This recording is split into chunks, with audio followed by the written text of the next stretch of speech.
રાખડીઓ રબાડીઓ હોય જો કદી દીકરીઓ મારું મહોનીનું ઓળખાણ હોય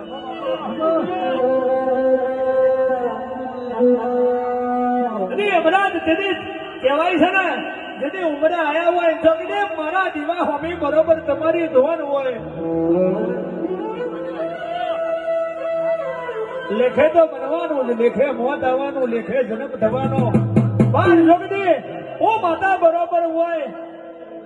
લેખની માથે જગત એવું કે છે મેઘ ના વાગે પણ એના શાર બદલી દે એમ હોની હોય કહેવતમાં કીધું છે ને કે શાર બદલી દે કોકને કારમો રોગ થયો હોય એ મોણા એ રોગને મરી જવાનું હોય પણ એને જીવન ધોન આલે ને શાર બદલે કહેવાય નાકને મારથી શીખવામાં લાય નહીં પણ એ મરી જવાનો હતો પણ તોય ગોડા જો કદે બંધા